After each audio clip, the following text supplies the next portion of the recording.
Mr. Chairman, we are grateful to the Secretary-General's Special Envoy for Yemen, Hans Grunberg, and UN Under-Secretary-General for Humanitarian Affairs, Thomas Fletcher, for their briefings.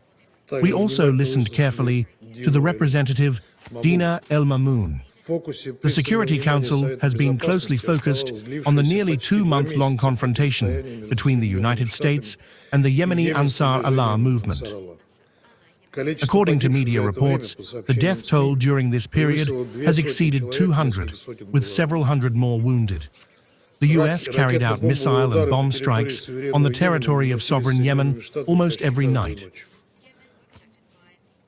Moreover, their targets were not only military facilities, but also civilian infrastructure. This confrontation has also had consequences for Russia. As a result of a US strike on the port of Ras Isa on April 25th, 3 Russian sailors were injured, one of whom subsequently required serious medical surgery. At the same time, it cannot be said that such actions by Washington have been effective in terms of suppressing Ansar Allah's military capabilities or forcing the movement to abandon its chosen course of action.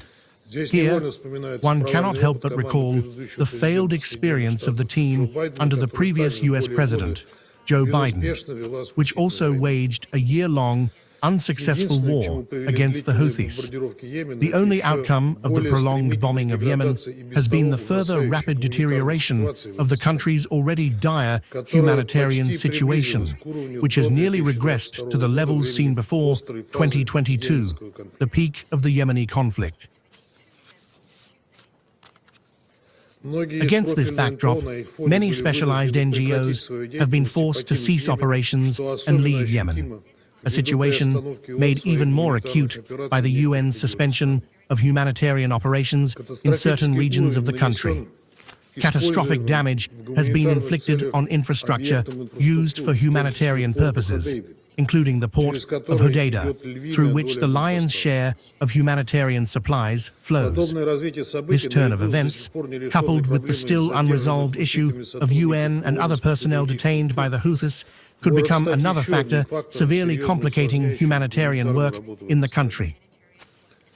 Yet, the effectiveness of such work directly impacts the lives and well-being of ordinary Yemenis. Nevertheless, as the saying goes, better late than never. It appears that the futility of the military approach, which we have consistently pointed out, has finally been recognized in Washington as well, evidenced by the recent Oman-mediated agreement between the US and the Houthis to end hostilities. This could be the first step toward a broader de-escalation of the situation around Yemen. Unfortunately, however, such prospects remain distant, as Israel has now taken up the baton of bombing Yemen. We understand that Jerusalem's actions are largely a response to Houthi attacks on its territory. Nevertheless, the scale of the response must still be proportionate. We call on Israel to exercise restraint and refrain from aggressive steps against Yemen to prevent heightened tensions and the risk of a large-scale conflict in the region. It is time, finally, to break the vicious cycle of violence, and this must be done across the entire Middle East. While we do not justify the actions of Ansar Allah, we must not forget that they, in turn, are responding to the ongoing suffering of the civilian population in the Gaza Strip, primarily due to the renewed Israeli-imposed humanitarian blockade of the enclave and the continued hostilities there. By acting in this manner, the Houthis have gained support among the Arab Street, where, just like the overwhelming majority of UN Security Council members, it is well understood that the only way to end the suffering of Palestinian civilians is by establishing an unconditional, sustainable, and long-term ceasefire in Gaza. This is the paramount task on which we all must focus.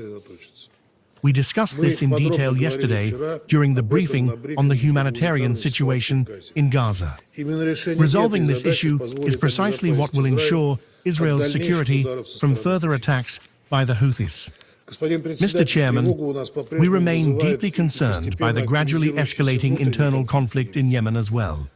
Armed incidents are being recorded with increasing frequency along the confrontation lines between the warring parties. Despite the efforts of the official Yemeni authorities, the domestic economic situation remains dire. We call on all Yemeni parties to immediately cease the use of force, abandon belligerent rhetoric, and refrain from unilateral actions that do nothing to advance the goal of achieving lasting normalization in the country. Instead, they should commit to dialogue in the interest of finding a solution that would prevent further bloodshed. Mr. Chairman, under the current unstable conditions, external players should redouble their efforts to swiftly resume an inclusive negotiation process involving all Yemeni political forces. Work must also be done with them on the most pressing settlement issues, including the exchange of prisoners of war. We see no alternative to launching a comprehensive political process under UN auspices, based on previously reached agreements outlined in the relevant roadmap. Only this can steer Yemeni normalization in the right direction. In this regard, we call on Special Envoy Grunberg to act more proactively. It is necessary to seek possible points of convergence among the parties, leading them toward mutually acceptable solutions. For our part, we have been and will continue to provide the Special Envoy with all possible assistance, and we call on all responsible members of the international community to do the same.